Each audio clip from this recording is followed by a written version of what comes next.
please welcome Jesse and Reese Tuttle. Thank you. Perfect. I don't know if I talk as well as Sheldon Cooper, if you've ever seen it, but I'll try to get in the ballpark. So, good morning, ITEXPO. How are we feeling? Good. I see a lot of nodding. Thank you. Perfect. So, my dad and I are so honored to be able to come up in here and share with you. It's going to be really, really interesting. Little heads up before we get into everything, just so everybody knows, the speakers up here have been phenomenal, absolutely phenomenal, but him and I were not professional speakers.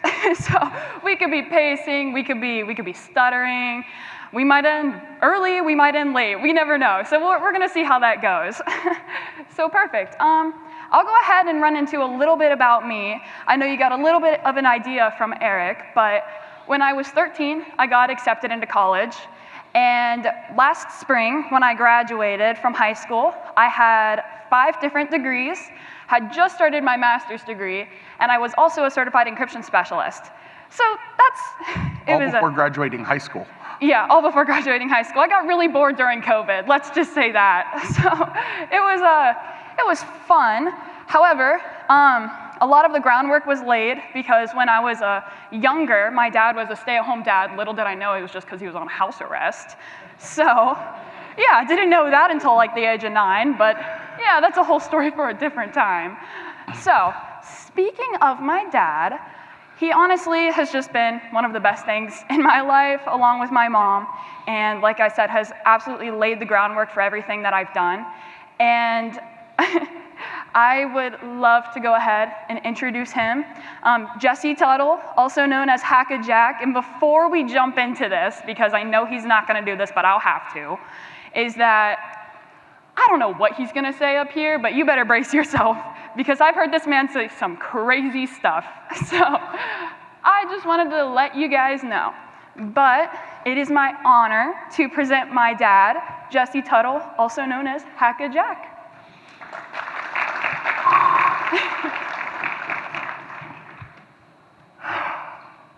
For 30 years, I've kept secret what I've done, who my alter egos are, and with a short stint about 20 years ago with news,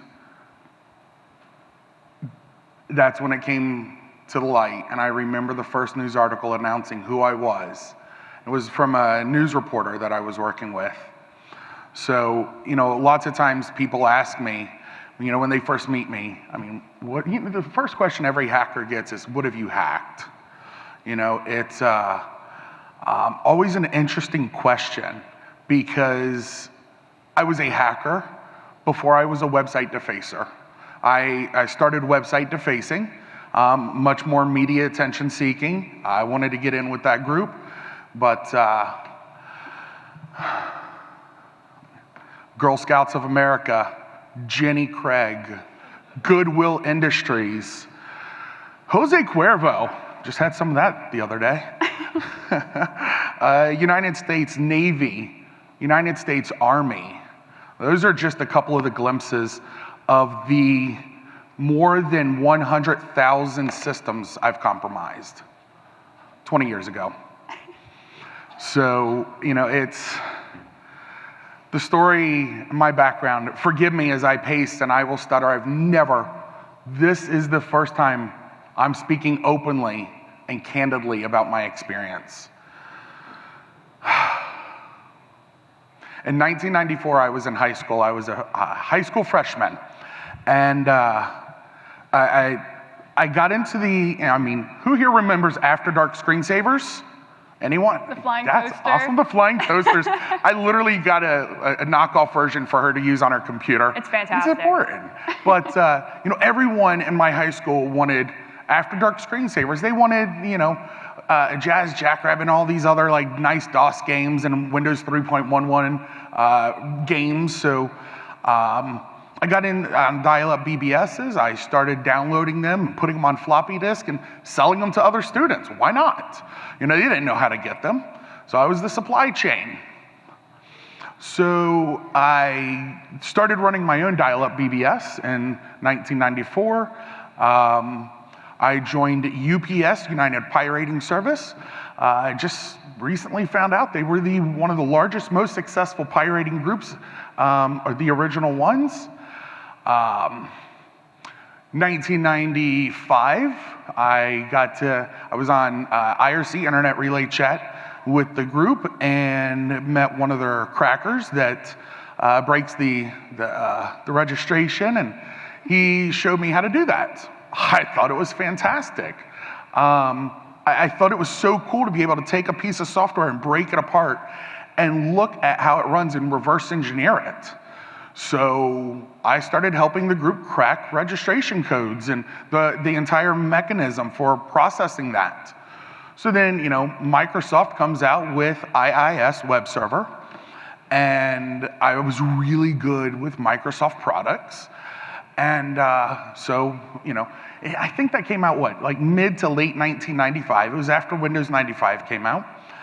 And when I started working on it, I found this weird bug in it because I was working on registration codes, and I'm just wanting to see how this thing worked. And little did I know, I found a zero-day exploit. I mean, who really called it a zero-day then in 1995? Within about 6 months, I found hundreds of zero-day exploits in it. And, we're into 1996.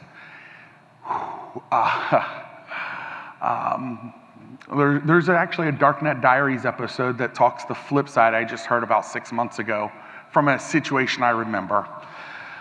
In 1996, the Department of Justice website got defaced. It made news. It was a little surprising. I was sitting in the chat room. I know where they got the zero-day exploit. It's never said that out loud to a group before. And most of everything I'm about to share, I haven't. I didn't know that, so. Nervous. So, in 1996, I'm getting invited to hacking groups because I'm a software cracker. I'm discovering these 0 days. I start asking other people, what do you think? Hey, could you help try this? I just want to validate. I want to know what I'm finding is real, that it is actually a flaw in the software. It's a loophole. It's a back door that the software vendor never said anything about. Found tons of those from lots of different vendors. So, I'm with these hacking groups for a number of years, and in 1999, I wanted to hang with some others, I wanted to expand my reach, and there were some groups that were website defacers, and they had some pretty cool members, and I was never one to be like, hey, I really want to phone and I want to know who you are. I was not that person. I wanted to know what you knew, how you thought, things like that. So, website defacers was a different breed. And so it's one of those things, to hang with the thieves, you got to go steal something. To hang with the defacers, you had to deface something. So before I was Hackah Jak, I've went under dozens of names. I changed identities frequently because I was never really emotionally tied to any of them, and it was just to fit a narrative. So I defaced in 1999 before I became Hackah Jak. That gave me the door into the defacer community, and that was a big changing point for me that I enjoyed. I actually truly enjoyed not just penetrating and exfiltrating systems. So, there's a whole supply chain and modern technology and modern day hacking that people aren't aware of. It existed then as well. You have the first person that, they generate the exploit, they write the code. That was me. I actually have a slide I took. I put it at the end. I probably won't share it. I might. Where, FBI and IPC, Department of Defense, used tools I wrote to then vuln test their systems or validate how hackers got in. Tools I wrote as a hacker. and so the whole supply chain, you got the person that makes the tool. They sell it or trade it off to the person that's going to scan and find a system to hack. They hack the systems. They then, once they gain access to the system, they sell that off and to the next person that's going to, traverse the system. They're going to look to move lateral and escalate privileges. And then once they have compromised the whole network and system, they sell that off to the person that's going to now ransom you. I was one of the few that had the skill set of all the above. I didn't ransom people, never did that. I actually really enjoyed hacking systems and leaving a notepad file on it and say, hey, by the way, your system was hacked. This is how I got in. I've already secured your system. Here's how I did it. Here's the patches you should have ran. Here's where the notices have been put out by the software vendors. Fire your admin, get a better one because they're not doing their job. I did that tons of systems. And so, now, and I did that from 1996 up through the end of my career, but in 2000, I got contacted by a guy that went by the name of Pantera. He was the founder of Fear the Beer, and then later Hackwiser. Hackwiser is in several college textbooks as one of the early advanced persistent threat groups. And my work with Hackwiser and things I've done has also hit some textbooks.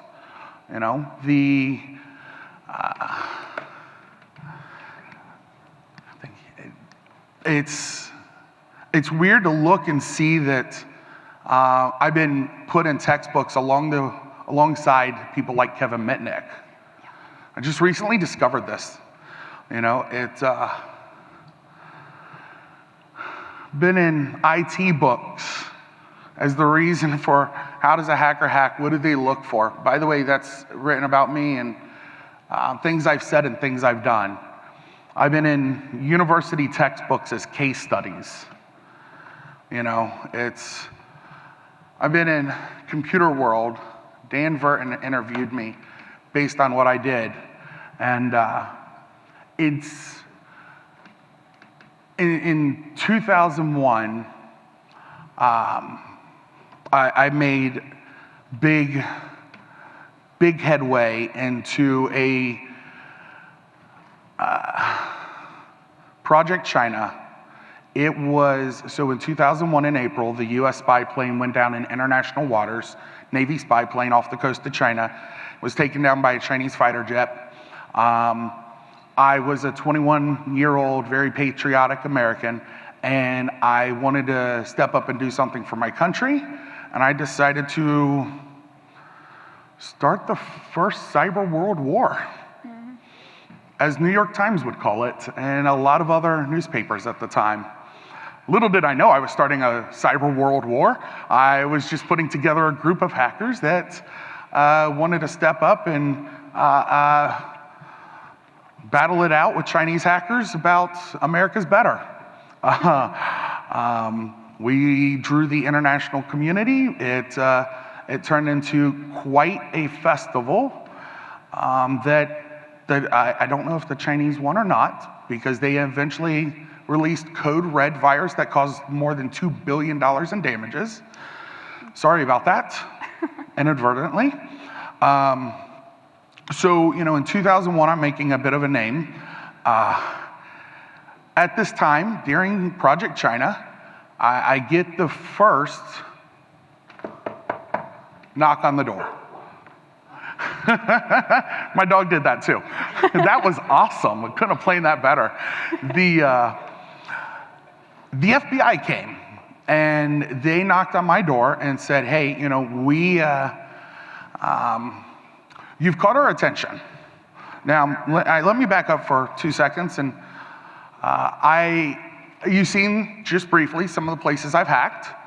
I disclosed I've hacked hundreds of thousands of systems. I actually wrote a bot. In 1999, 2000, I maintained it all the way until the code of it was seized by the Sheriff's Department in 2003. that automated my hacking process for me. I would funnel in my 0 days, I would funnel in every known vulnerability at the time, and I could give it a target and tell it, go take it. I could compromise systems, big name companies, tech companies. Some may or not be sponsors here, and stage speaking companies, within a matter of seconds. You know, Swordfish, the movie, my friends and I used to watch and crack jokes about that they gave him 5 minutes. We did systems in under 30 seconds. Because I wrote the tools, I knew how to automate it, I knew the vulnerabilities to look for. So I enjoyed hacking universities, I enjoyed hacking NASA, I enjoyed hacking government and military. I never spoke about that. Even as a hacker, I always denied it because I didn't want to get too much attention on that. So I also enjoyed hacking financial firms. I always thought it was interesting, the idea from the movie Office Space. Could you really siphon off the fraction of a cent and build up something? Yes, you really can. You know, so I logged into a financial system that had 8 digits in my account. The first digit was not a 1, so it was a bit more. And you know, I always went through a process, as any hacker should, to cover your tracks. And I realized 32 seconds later, 32 seconds, I pulled the plug on every system I had and started destroying every bit of my computer equipment because I knew that knock was imminent. I knew I had screwed up, that I did not route my connection. I mean, Tor what? 3 routes? I was typically routing through anywhere from 7 to 9 systems, multiple continents, and then I'd bring it back to the US so that I was coming out as a US IP, which is typically more trusted in the world, even was at that time. So that knock came on the door, and they seized my computer equipment. They told me, have a good day, they'll see me tomorrow. I slept in my bed. Did not think that would happen. Yeah, I wouldn't either. Yeah, no, I actually thought like that 1995 movie Hackers, where like they're like having to drag Guns Joey out of the shower and all that, and guns blazing. Helicopter over the house. Yeah, no, I did have that. Oh. Suburbans and the full riot gear. That was outside. But I mean, they were really calm, really cool, and left me home. They took my computer equipment and took it downtown Cincinnati to the federal building, the FBI office, picked me up the next day. Fun fact, I get in the car, there's 3 agents and me, and 2 from New York, 1 from Cincinnati. I'm sitting there and I'm writing down and I'm nervous. And then they did the most amazing thing. They stopped at Buskin Bakery and picked up like 5 boxes of donuts and a case of coffee. I'm like, this is so true. They really do live off of donuts. And I had to ask them in the car. They're like, yeah, every single day. So we get downtown and they start to interview me and they wanted a polygraph. And I said, look, I'm a hacker, not a liar. Unless I'm social engineering you to gain access to your system because I'm calling up your tech support, pulling a Mitnick, I'm just not a liar. I can't sleep at night then. Yeah. I will tell you what I've done. Thankfully, I was a dumb kid, but thankfully, they actually gave me a decent federal public defender by the name of Ransom Hudson that stopped, said, hold on. My guy's willing to share what he's done. I want to pull the 5R agreement. 5R, at the time, they now have it, it's called something different. I know I just talked to the FBI like 2 weeks ago working with them on a case. But it was, I mean, as the agent I'm working with calls it, king for the day. I mean, you disclose whatever you've done, they can't hold it against you. Funny thing, I wasn't king for it. I was king for 2 weeks. Literally 2 weeks in their office disclosing. They gave me back all my computer equipment, $10,000. Told me to go to Micro Center. So the agreement was, they actually, and I told them, I said, you know, one of the problems you're gonna have with working with me is I can't snitch. I don't know who anyone is, never wanted to know. No one knew who I was. That's why you couldn't find me for so long. Didn't make friends. They said, that's fine. Because you've probably helped us close more than 1,000 open cases by what you've disclosed. and we would like to hire you to hack government and military systems at $1,000 a pop. Ooh, 21-year-old kid, I had it automated, I got all my tools, game on. Heck yeah. So they said they'd follow up with me. This is May of 2001. I didn't hear a thing from them. And then I did let them know. I sent them an email. I said, hey, I went to Micro Center, spent 10 grand, your money, thank you. And, but I had a problem. They were out of DVD burners. I wanted a DVD burner.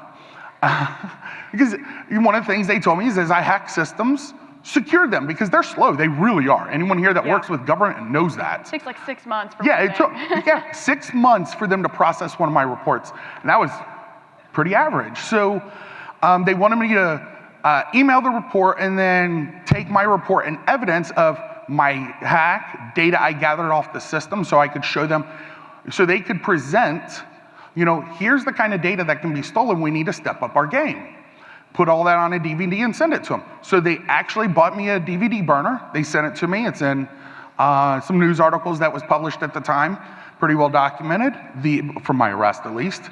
My third one, third knock. Third knock is what I'll call it. Yeah. So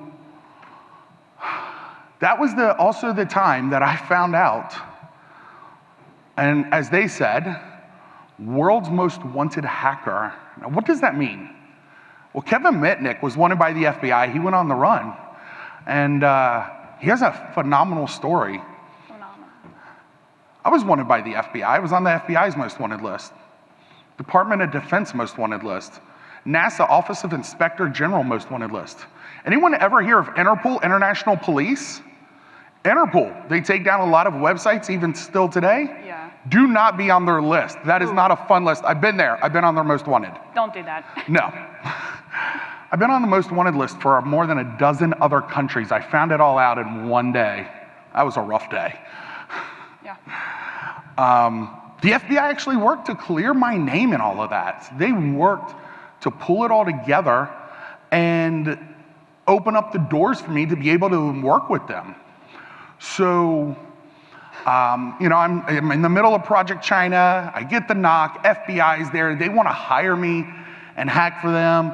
I find out I'm a world's most wanted man, cyber criminal, hacker, to be more specific, hacktivist. And then I don't hear anything for them. I mean, this was May 2001, June, July. August actually comes. That's when my DVD burner, that is how slow the government can sometimes move. I mean, took like 3 months for them to order a DVD burner and get it to me. So I did hear from them in August when they delivered that to me. I went and picked it up at my lawyer's office. And then 9/11 happens. Forgive me. So I'm asleep in my bed. I'm up all night doing what I do, as I was instructed to keep doing. And I get a phone call. And it's an agent from New York, one of the agents I met. And they said, Mr. Tuttle, have you been watching the TV? I said, no, I just went to bed. They said, a plane just flew into the World Trade Center.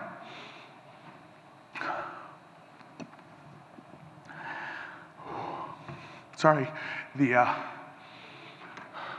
you disclosed to us in your 5-hour agreement that you hacked one of the many systems, the CCTV of the World Trade Center, the camera system inside the hallways, the halls, the staircases. Mr. Tuttle, we are unable to access that. We think it might be a denial of service, or maybe someone has already hacked it and taken the access from us. Do you still have access? I don't know. Let me look. I did. My rootkit was still there. It was still operational. And I've seen the worst things I've ever seen in my life, still to this day. I had the camera systems inside the hallways and the staircases of the buildings being evacuated, and I maintained the persistent access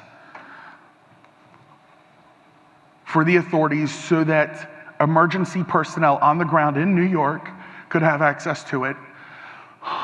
Sorry. And they could help coordinate the evacuations to save as many people as they could that day. I was so disturbed by what I seen that I launched and I started the second cyber war that the US has ever been in. I immediately started messaging almost every hacker I knew. And the first one that responded, I won't forget, a good buddy of mine, Tommy DeVos, Doggy G. He's a world-class bug bounty hacker today. On HackerOne, he goes, he's known as the $1 million hacker. Him and I were good friends. Rafa answered. They were both from the group World of Hell. Then all of a sudden, a lot of the HackWiser members started answering my call. And within an hour, I had a cyber army put together, and we were determined to find out who was doing this.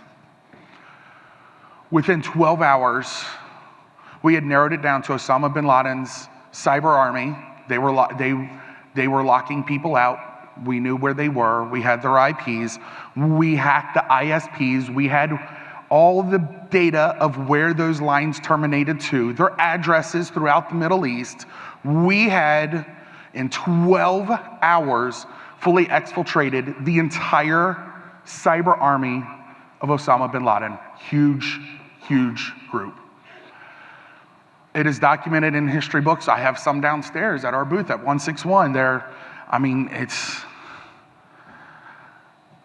was my 2001.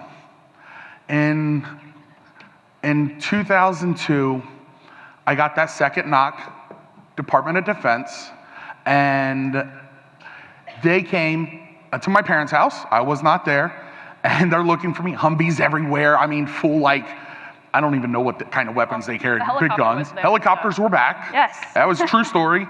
And my mom was like, hold on 1 minute. And she goes back. She comes back with this business card for the special agent I was working with and was like, I was told to give this to you if you ever show up. We're like, what is this? And she, just call it. So he steps away from the door. They keep guns at the door on my parents and waiting, looking for me, see if I'm gonna run. And I'm not that person. I don't run. Still don't run. So, and I just thought I got to wrap up quick. Thank you for reminding me.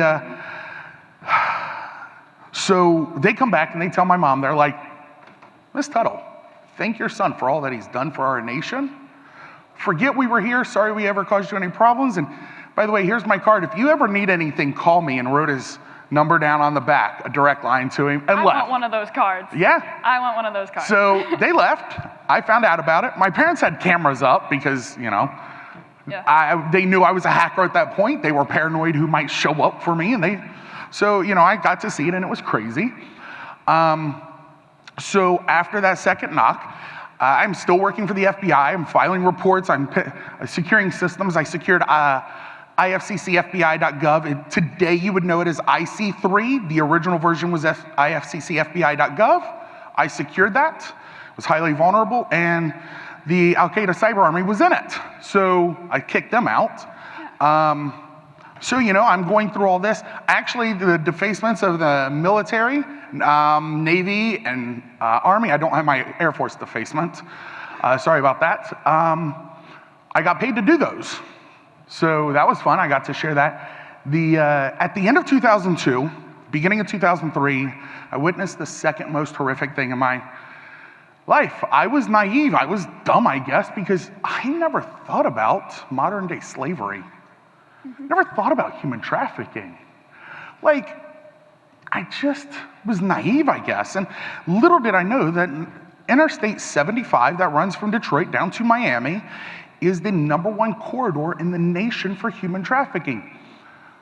Still is today, apparently. That's what I was just recently told. And I was asked to work on a case, a human trafficking case, a guy from Europe living in Cincinnati, operating a massive international sorry, I get worked up over this. Child sex trafficking ring. I have my daughter here. I will fight for kids. I know what it's like to be a dad. I would fight for kids then. The FBI was having a hard time actually pinpointing where the guy was. I mean, they have to follow rules. They can't entrap. They can't do things. I mean, law enforcement does actually have their hands tied in a lot of ways.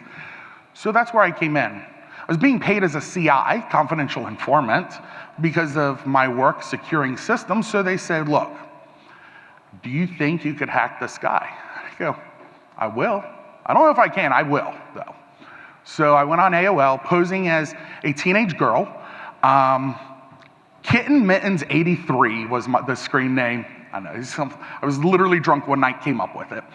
And so I lured him in and social engineered him to send me pictures.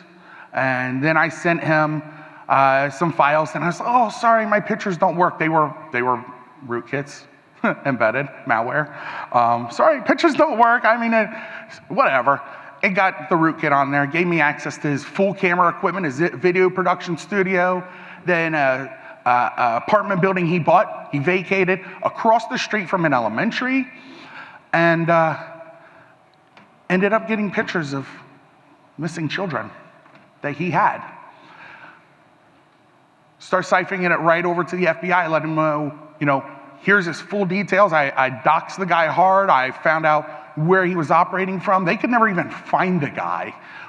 And they knew who he was, but they couldn't literally ever find him on an address or anything else.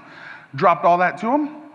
At the same time, a news reporter contacts me and says, hey, Hackah Jak, I heard that a lot of county 911 systems in the state are vulnerable. What do you know about that? And then he started asking really questions that people should not know. I did. And I verified it with the FBI, and they said, yeah, that's fishy. For a news reporter. For a news reporter. I mean, even. They do their digging. So I verified it with the FBI, and they said, yeah, that's fishy. Check it out. So I gave him some feedback. I scanned the Hamilton County Sheriff's Department website, found vulnerabilities there. Little did I know that 2 weeks before that, they hired a cybersecurity company, dumped boatloads of money into it, and then was highly embarrassed when I found security holes. So that was one of the charges they brought against me when they knocked in 2003. Can I do it? Yep, that third knock, Yeah. boom, boom, boom. Don't want to set off the wonderful dog alarm, which it went off at my house. So I'm in the middle of taking down this human trafficking network. I'm still hacking government and military servers for money. I'm still hanging out in the community, doing somewhat gray hat nefarious things, and checking out what this news reporter told me. So Sheriff's Department comes. Actually, I got the phone call from them beforehand, and I remember what the guy said. Yo, is Felicia there? I go, who? Felicia, I'm looking for Felicia. Is my girlfriend at your house? Dude, you got the wrong number and hung up. I was like, something doesn't seem right about that. Well, that was the Sheriff's Department calling to see if I'm home before they left, because it was a 30-minute drive to my house. So Felicia was not there. I was, along with my dogs. And so they served the search warrant. They took all my computer equipment. They arrested me. They booked me. They put me in a tank, a room about twice the size of the stage. And I was absolutely terrified, never been in jail. I was in jail for 18 hours. That was enough to scare me straight. But I will wrap up. They brought charges, 6 charges of unauthorized use of government property. I was like, okay, we'll figure this out. I call the FBI. They're like, hey, we got you. We'll work to resolve this. Because they got a report from the FBI that I gave the FBI about their systems being vulnerable. That was one of the ways they heard about it. So, a couple weeks later, they gave grand jury indictment on 16 felony charges. 6 unauthorized use of government property, and 10 charges of pandering obscenity involving a minor, because I was taking down a human trafficking network, and I sent the images and everything I had to the FBI, and they said, hey, you're a Hamilton County resident. This guy's a Hamilton County resident. The missing children are from Hamilton County. This is county. This isn't federal. We want it at local level. We want the credit for this. Became a huge jurisdictional dispute. I was registered by the FBI to attend DEF CON 11. I went the year before to DEF CON 10, had a great time. When the prosecutor said, hey, Your Honor, we found out recently that he has hotel bookings for DEF CON in Las Vegas. We think he's a flight risk. Mexico's nearby. We need to put an anklet on him to track him everywhere he goes, and that should only be his house. So let's put him on house arrest for the weekend. That weekend turned into 4 years, 4 months, and 28 days. By that time, I was engaged to my girlfriend that was with me when I got arrested. And that time, I ended up with a 2.5-year-old daughter. And you know what sucks, having a 2.5-year-old daughter that you've never seen play at a park? So I finally gave up. I pled guilty on 16 felony charges. I have 16 felony charges for the work I did with the FBI. So I will eventually share more about that, but that does wrap up most of my story. Yeah. I was going to say, we are out of time. Like I said, we're not professionals. We may go over, which we did. Sorry. But it's okay. We are at booth 161 if you want to hear more. After I grew up hearing all of this, so decided to start a data compliance company. Really means a lot to me because I have the attacker and the defender on the same team, so it just works really well. So if you guys want to hear more, stop by booth 161. We also have our bios and also LinkedIn, trying to get to 500 plus. So yeah. Feel free to add us on LinkedIn if you want to connect with us for anything, our compliance, if you want to have us as speakers, you want us to do consulting, we want to open up and provide ourselves to the community and be able to give back something I haven't been able to do in 30 years that I want to start doing. Yeah, be fantastic. Thank you for letting us share with you guys today. It's been an honor. You did so